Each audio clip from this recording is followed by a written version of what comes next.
De la même façon, tu vois, quand ils doivent prendre la voiture, il va ouvrir la voiture, la porte.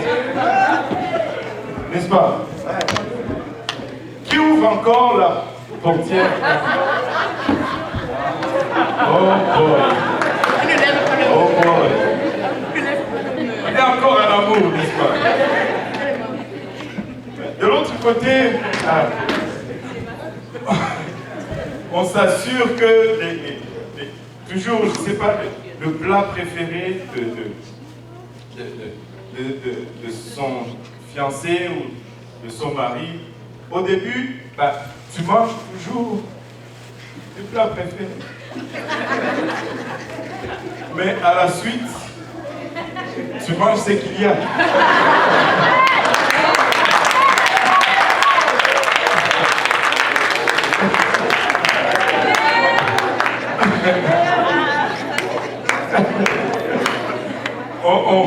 On ramasse les chaussettes. Au début, on est à l'amour. On ramasse les chaussettes. Il n'y a pas de problème là. Mais après, on ramasse ses propres chaussettes.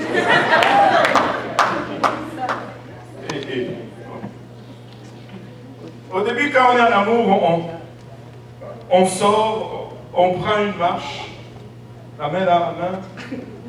On n'a rien à faire. Ah, faisons un tour. La main dans la main. Mais aujourd'hui, si on bandait les yeux et qu'on te montrait les mains, tu as difficulté à reconnaître sa main. Il y a de ces choses qu'on fait quand on est en amour. Quand on est en amour, on aime même la belle-mère. Amen. Au début, avez-vous remarqué? Au début, la belle-mère n'est jamais un problème. Ce n'est que par la suite. C'est quoi le phénomène? Parce qu'on est en amour. Vous savez, si vous ne savez pas encore conduire et que vous avez besoin de faire des pratiques, faites-le avant le mariage. Parce qu'après, c'est différent. Quand vous êtes au début, il t'apprend à conduire. Oh, il est patient. Mais,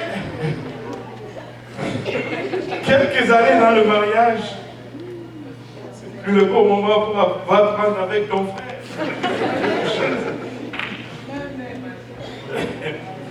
Les cours de conduite faits durant les fiançailles sont différents de ce qu'on fait après. Avec le temps, on dirait que toutes ces attentions s'effritent. Nous pouvons même tomber des fois dans le piège de l'ennui si nous ne faisons pas attention. L'amour doit être entretenu, n'est-ce pas? Nous devons toujours renouveler notre amour. Ce n'est pas parce que tu pourvois pour la maison que c'est correct, mais non. À un moment donné, ça ne va plus entretenir cet amour. Si nous regardons dans le passage que nous avons lu, il est question aussi du premier amour. Le Seigneur est en train d'écrire ici aux différentes églises. Et sans contredit, c'est une parole prophétique. Et sans faire exception à toute autre parole prophétique, les paroles prophétiques ont souvent une double application. Nous allons probablement voir vers la fin ces genres d'église. Et il y a plusieurs façons de lire cette prophétie de l'Apocalypse. On peut le regarder comme étant les étapes dans lesquelles l'Église de Dieu universelle a traversé durant le temps. Et si tu observes l'Église universelle de Dieu, tu peux identifier vraiment les 7 églises dans la ligne historique de l'Église universelle de Dieu. tu peux identifier des moments où les 7 messages pouvaient être appliqués à l'Église universelle de Dieu. Mais si tu regardes l'Église locale aussi, parce que l'Église locale, l'Église universelle ne peut pas être s'il n'y a pas d'Église locale. Et si tu regardes l'Église locale, elle va aussi aller à travers des phases qui vont être identifiées ou reconnues à travers ces prophéties. Et le Seigneur m'a mis à cœur d'amener cette parole aujourd'hui parce que je pense que nous sommes à peu près là. C'est au fond le danger qui nous guette. Il y a écrit à l'ange de l'église d'Éphèse, voici ce que dit celui qui tient les 7 étoiles dans sa main droite, celui qui marche au milieu de 7 chandeliers d'or. Et si tu reviens au chapitre 1, le Seigneur montre l'image à Jean et il montre 7 chandeliers d'or et au milieu de ces 7 chandeliers, il y a un homme qui a l'apparence de fils de l'homme et il a dans ses mains 7 étoiles. Et il explique cette vision. Il dit les 7 chandeliers sont les 7 églises. Et dans le 2e chapitre, il commence à écrire à ces 7 églises. Et il écrit à l'église d'Éphèse. Il dit, je connais tes œuvres. C'était une église qui avait des œuvres. Et l'église doit avoir des œuvres. Bien que nous sommes tous sauvés par la grâce, nous devons produire des œuvres. Parce que la grâce que nous avons reçue va produire des œuvres en nous. Si la grâce de Dieu ne produit pas des œuvres, nous n'allons pas y arriver. Dieu va nous rejeter sans les œuvres. Notre grâce que nous avons reçue doit produire des œuvres. Il dit, je connais tes œuvres, ton travail. C'était une église qui travaillait, c'était une église qui était en mouvement, c'était une église qui était active, c'était une église qui était à l'œuvre, occupée à l'œuvre à laquelle le Seigneur l'a laissé. Amen. Amen. Et je peux regarder autour de moi et voir que celle-ci est vraiment une église qui travaille. Une seule personne d'accord avec moi? Amen. Mais c'est correct. Amen. Je sais que c'est une église qui travaille. S'il y a une église qui travaille, c'est celle-ci. Où les jeunes et les anciens s'unissent ensemble pour gagner la ville pour Jésus-Christ. S'il y a une église dans laquelle on met l'accent sur l'enseignement de la parole de Dieu, c'est celle-ci. S'il y a une église où on ne te laisse pas traîner sur les bancs, on te dit tu es capable, va aussi trouver quelqu'un, tu peux enseigner une étude biblique, c'est celle-ci. Et si nous sommes là où nous sommes aujourd'hui, c'est à cause du fruit de travail de nous tous ici présents. Il y en a qui courent les rues et qui les amènent. Il y en a qui les reçoivent à la porte avec un sourire. Il y en a qui le reçoivent dans le sanctuaire, prennent leur numéro, les appellent durant la semaine. Il y en a qui prennent un rendez-vous pour faire une étude biblique avec eux. Il y en a qui vont visiter tel. Tout le monde ne visite pas tout le monde. Il y avait une époque où je pouvais visiter tout le monde. Mais maintenant, c'est impossible.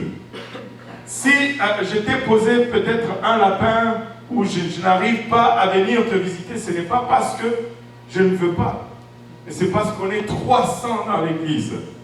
Et il n'y a que 365 jours dans une semaine. Alléluia. Et certaines choses deviennent difficiles à faire par une personne, mais tout le monde est attelé à l'œuvre. Tout le monde est impliqué dans l'œuvre. C'est pourquoi nous voyons le réveil que nous voyons. Et c'est bien que nous soyons à l'œuvre. C'est bien que nous soyons en train de travailler, mais ce n'est pas tout.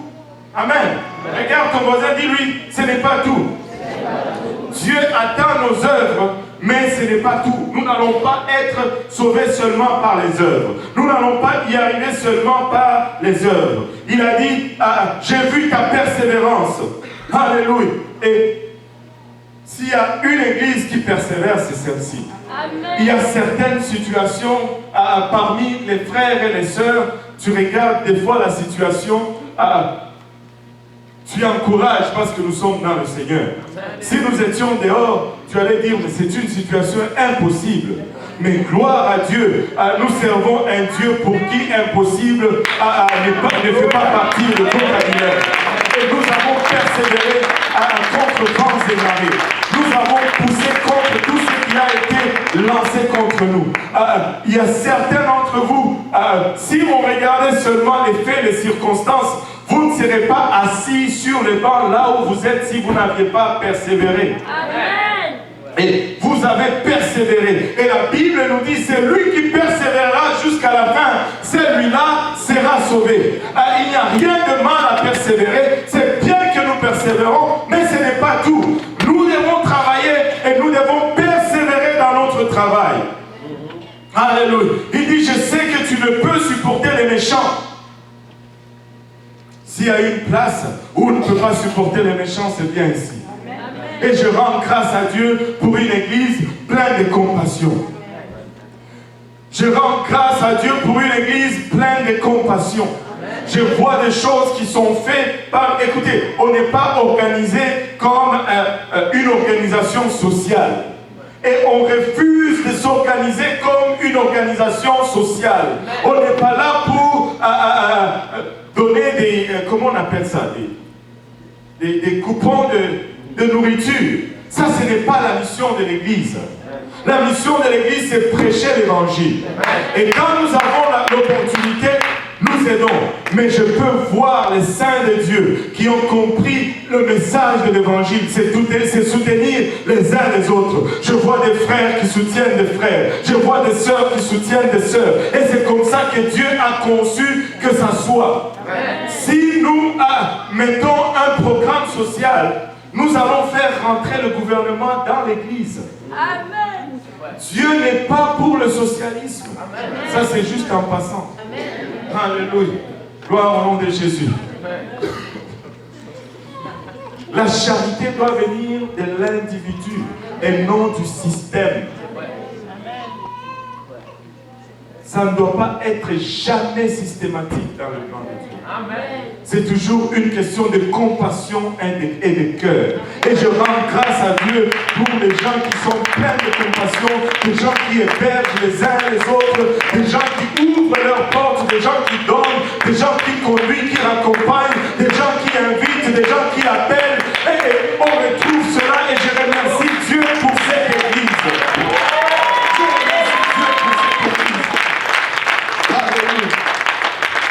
Alléluia. Gloire au nom de Jésus. Et il dit, je sais que tu ne peux supporter les méchants, que tu as éprouvé ceux qui se disent apôtres et qui ne le sont pas, et que tu les as trouvés menteurs. Là, il parle de la doctrine. S'il y a une église qui prêche la doctrine, c'est celle-ci. Je rends grâce à Dieu, non seulement de m'avoir sauvé, mais de m'avoir sauvé à la bonne place.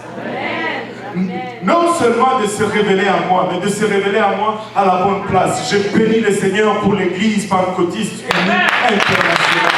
Je bénis le Seigneur, alléluia, pour les hommes et les femmes de Dieu qui mettent leurs ambitions de côté, qui s'adonnent à l'étude de la parole de Dieu, qui n'ont pas peur à modifier leur vie, alléluia, pour vivre selon la saine doctrine, qui sont des exemples et des flammes qui brillent et qui vont continuer à briller jusque dans l'éternité. Ils ont impacté des vies et ils continuent à impacter des vies aujourd'hui. Ils ont impacté ma vie, ils ont impacté votre vie. Si vous êtes ici, c'est parce que quelqu'un s'est tenu sur la bonne doctrine quelque part en arrière. Et nous rendons grâce à Dieu pour ces gens-là. Nous rendons grâce à Dieu pour cette église. Une église qui n'a pas peur de creuser dans la doctrine. Une église qui n'a pas peur d'être à contre-courant avec le monde. Une église qui n'a pas peur de prêcher même dans les bancs vides. Écoutez, nous allons prêcher la bonne doctrine. Nous allons prêcher la saine doctrine. Parce que autant mieux avoir 6 ou 7, aller avec le 6 et 7 dans le ciel qu'avoir 6 000 ou 7 000 et aller nulle part avec Dieu. Parce que sans la doctrine, nous ne pouvons pas être sauvés.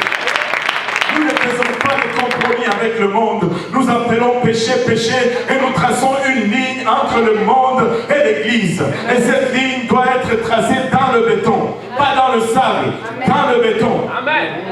Alléluia. Et cette ligne ne bouge pas. Je rends grâce à Dieu pour cette église, alléluia, qui a éprouvé ceux qui se disent apôtres et qui ne le sont pas, et que tu les as trouvés menteurs. Je rends grâce à Dieu pour des jeunes hommes et des jeunes femmes, même malgré leur jeune âge, qui ont assimilé cette doctrine et qui sortent et qui vont confondre des porteurs de diplômes de théologie et machin, parce que la simplicité de la parole de Dieu nous a été transmise.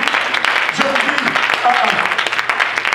le moindre d'entre vous ici qui a fait explorer la parole de Dieu peut tenir face à n'importe quel théologien dans la vie. Et je peux lancer n'importe qui d'entre vous. N'importe qui peut expliquer l'unicité de Dieu. N'importe qui peut expliquer la sanctification. N'importe qui peut expliquer cette séparation avec le monde. Je rends grâce à Dieu pour cette église, alléluia, qui a su discerner, alléluia, la vraie doctrine. Alléluia. Que tu as de la persévérance, que tu as souffert à cause de mon nom. Alléluia. Je rends grâce à Dieu pour cette église qui n'a pas peur de souffrir à cause du nom de Jésus-Christ. Savez-vous, il est tout question du nom. Lorsqu'il n'y a pas de nom, tout va bien. Essaye d'amener le nom, les troubles commencent. Et il y a une raison. Parce que eux, ils savent que tout est dans le nom. Alors si toi tu ne l'as pas encore réalisé, réalise-le que tout est dans le nom. Sans le nom, on n'a rien. Tu peux prêcher ce que tu veux. Et la première église, les apôtres Pierre et Jean, après avoir guéri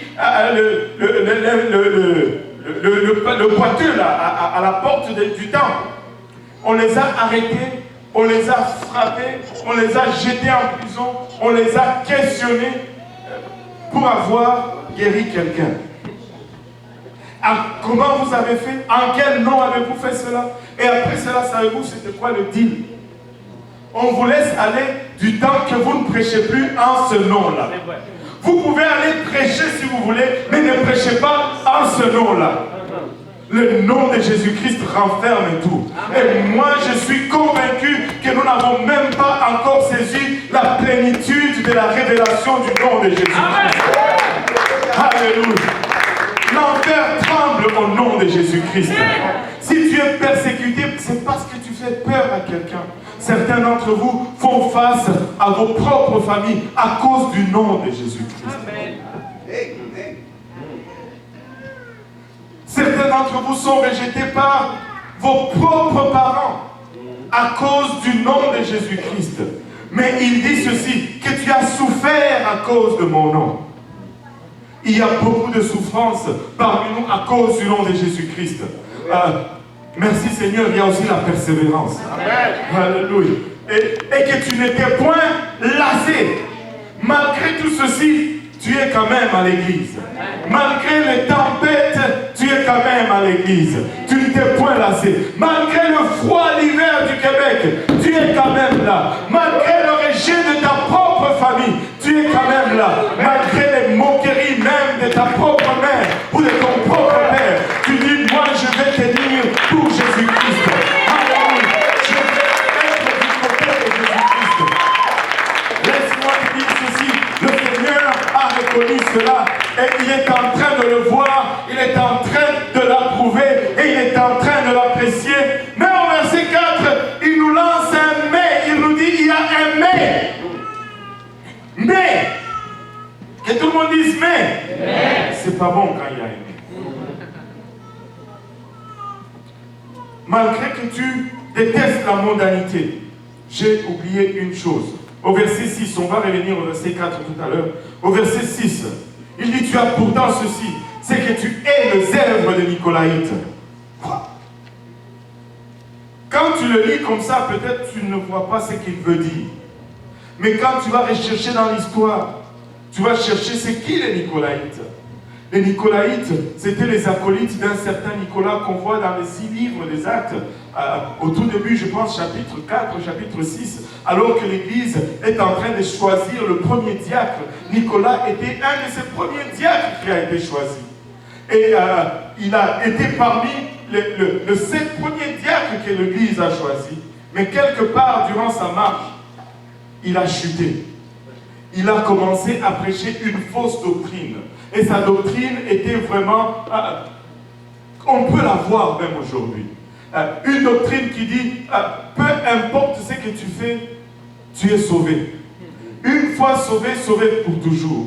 Tu n'as pas besoin de vivre une vie sainte, une vie de séparation pour être sauvé, parce que tu es sauvé par la grâce. Au fond, Nicolas a pris le message de la grâce de Paul.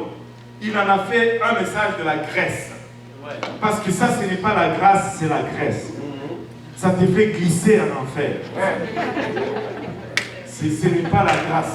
Et il dit, tu peux vivre comme tu veux. Tu peux t'habiller comme tu veux. Tu peux faire comme tu veux. Tu peux te tourner comme tu veux. Mais Dieu t'aime quand même, tu vas être sauvé. Ce n'est pas ce que Paul prêchait. Paul prêchait une église séparée. Une église distincte. Une église qui s'habille, qui parle et qui marche selon le standard de Dieu et non selon les standards du monde.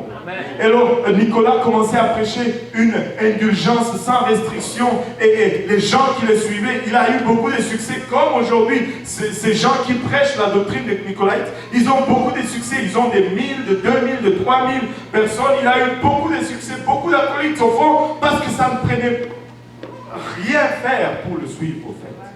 Tu pouvais vivre ta vie comme tu l'étais avant Jésus-Christ, c'était pareil comme après Jésus-Christ.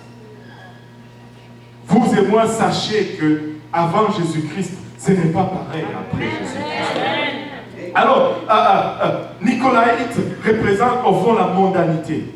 Il est en train de dire ici, tu aimes la sainteté et tu détestes la mondanité. Je rends grâce à Dieu pour une église qui prêche la sanctification. Je rends grâce à Dieu pour une église qui prêche la sainteté, parce que ce n'est plus un message populaire aujourd'hui. Parce que quand tu prêches la sanctification, les gens viennent et ils partent. Mais vous savez, si pour avoir les gens dans l'église, on va changer le message biblique, alors on n'aura personne dans l'église. Pas avec nous. Amen. Même s'il y avait des bancs vides, je prêcherai la sanctification. Amen.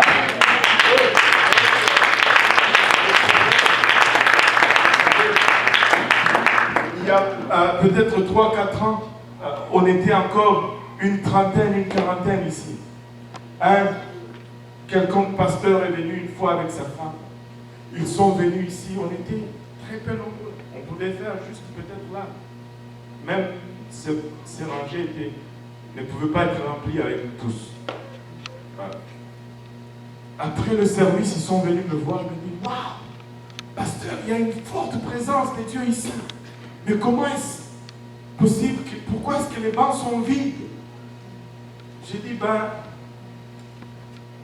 en fait, c'est parce que on commence. Dieu va faire. Après qu'ils soient venus 3-4 semaines de suite et qu'ils ont entendu le message de la sanctification, ils ont aussi laissé les bancs vides. Malgré la présence de Dieu, qu'ils ont attesté ressentir en ces lieux. Qu'est-ce que tu veux? Que cherches-tu? Si tu cherches autre chose, ce n'est pas la place. Mais si tu cherches la présence de Dieu, c'est ici la place. C'est ici la place.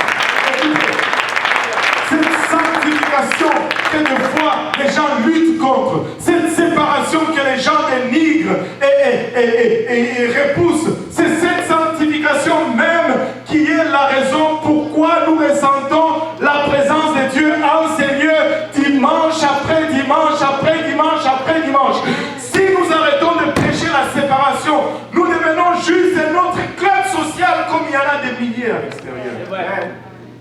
Mieux vaut avoir l'église avec deux qu'un club social rempli. On ne va pas changer le message. Amen. On va prêcher la sanctification.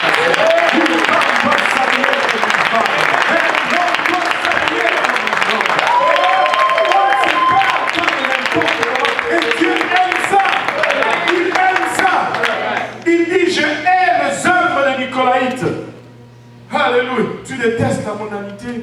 tu rejettes le conformisme et tu aimes la sanctification.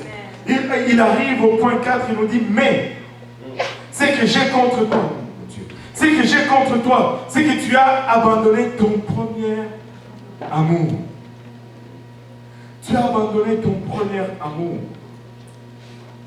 Tu fais peut-être toutes ces choses, mais il n'y a plus cette touche qu'il y avait lorsque tu es venu premièrement. Souviens-toi donc d'où tu es tombé. Répands-toi et pratique tes premières œuvres. Sinon, je viendrai à toi et j'ôterai ton chandelier de sa place, à moins que tu ne te répandes. Lorsque tu es venu à connaître cette vérité pour la première fois, tu n'agissais pas comme tu agis aujourd'hui. Lorsque tu es venu pour la toute première fois rencontrer ce Jésus-Christ, à chaque fois que tu rentrais en ces lieux, tu avais la chair de poule. Tu avais hâte au prochain service. Tu avais hâte à la prochaine rencontre. Tu avais hâte au prochain mouvement de Dieu. Mais aujourd'hui, il bouge parmi nous.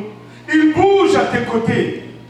Mais tu as quand même le temps de parler à ton voisin de quelque chose qui ne compte même pas pour les 5 minutes qui vont suivre.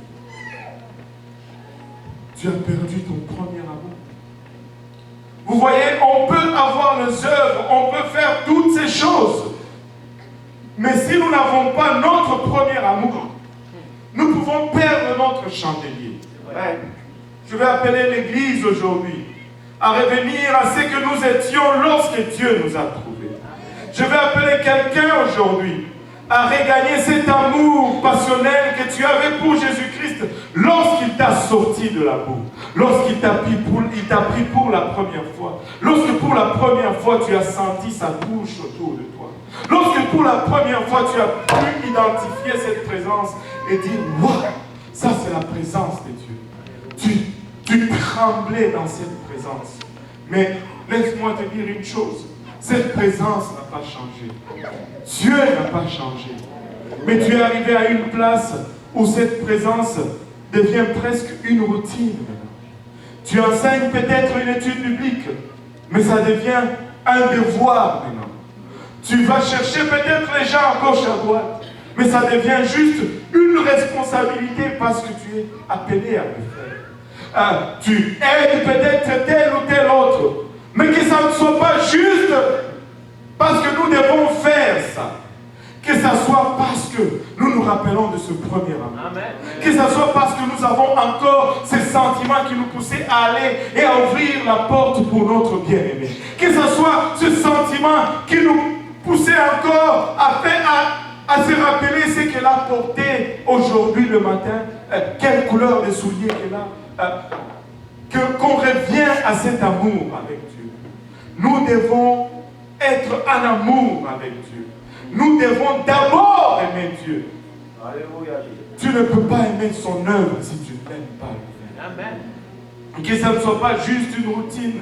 Des fois, tu commences à sentir une lourdesse. Cette même oppression que tu secouais seulement ton corps et que tu rentrais tout de suite dans l'adoration commence à prendre 5, 6, 7 jours avant que tu ne te dégages de cette oppression. La même chose que quelqu'un te disait quand tu es venu à Jésus-Christ, tu as l'air vieille. Maintenant, qu'est-ce qui se passe? Là, tu disais, ouais, je m'en fous, je suis avec Jésus-Christ. Mais aujourd'hui, ça commence à te tourmenter. Où est passé ton premier amour? Si tu es dans l'amour, tu ne vois aucun défaut. Mais aujourd'hui, tu commences à voir tous les limites. Parce que tu as perdu ton premier amour. C'est vrai. Quand tu es dans l'amour, qu'elle ne cuisine pas ou qu'elle cuisine mal, ça ne compte même pas. Mais là, quand tu perds ton premier amour, tu commences à remarquer toute la nourriture qui brûle. Tu as perdu ton premier amour. Reviens à ton premier amour. Il y a un temps, alléluia, où rien vraiment n'importait du temps que tu ressentais cette présence. Mais maintenant, plusieurs choses commencent à importer. Il dit, je viendrai à toi et j'ôterai ton chandelier de sa place, à moins que tu ne te répandes. Et le crime déploré ici, ce n'est pas un vol. Le crime déploré ici, ce n'est pas un meurtre. Dieu ne dit pas que tu as péché. Dieu ne dit pas que tu as volé. Dieu ne dit pas que tu as fait quelque chose de mal. Dieu ne veut tout simplement pas vivre avec toi comme un vieux couple. Il ne veut pas vivre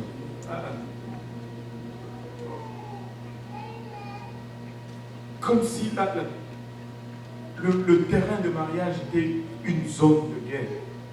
C'est pas ça qu'il veut. Rappelle-toi encore d'où il t'a tiré.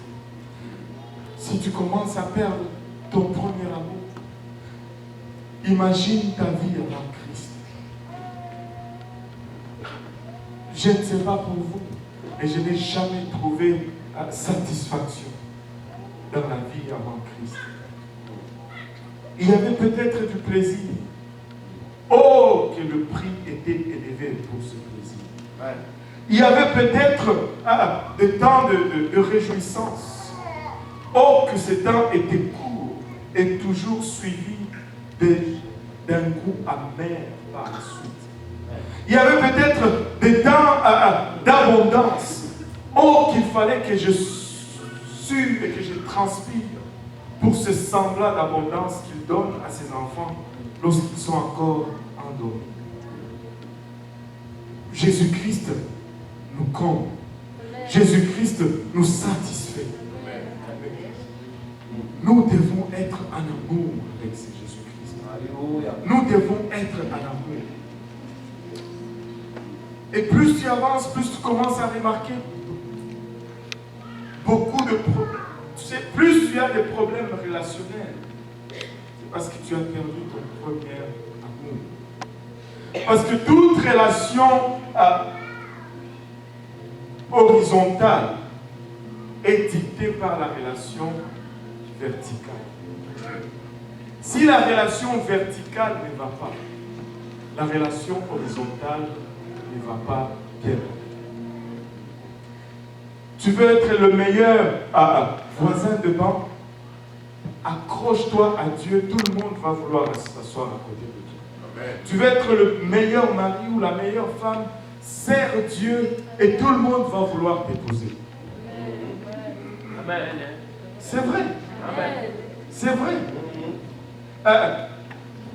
Accroche-toi à Dieu, tout le monde va te vouloir dans son équipe.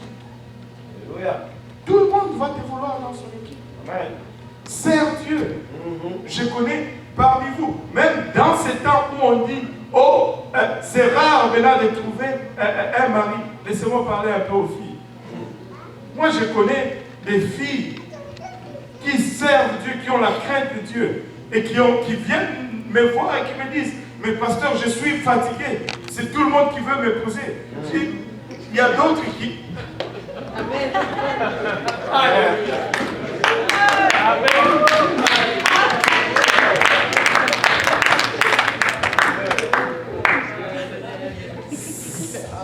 Quand ça va, ça aussi, ça va. Amen. Plus tu t'élèves dans ta relation avec Dieu, plus tu as une meilleure vision. Tu ne vas pas être aveuglé avec ce qui est là devant toi. Monte dans ta relation verticale, tu pourras voir plus loin. Et tu pourras réaliser que ce que tu vois comme problème aujourd'hui, comme obstacle, ne sont que des étapes pour t'amener à ce qu'il y a de meilleur. La perspective change lorsque ta relation comme ça fonctionne. La perspective change lorsque tu t'élèves là où Dieu se trouve. Tu vois différemment. Nous devons être en amour avec ces dieux. Nous devons être en amour passionnel avec ces dieux. Nous devons lui ouvrir la porte chaque jour. Nous devons, oh Seigneur Jésus-Christ, si quelqu'un peut battre les mains.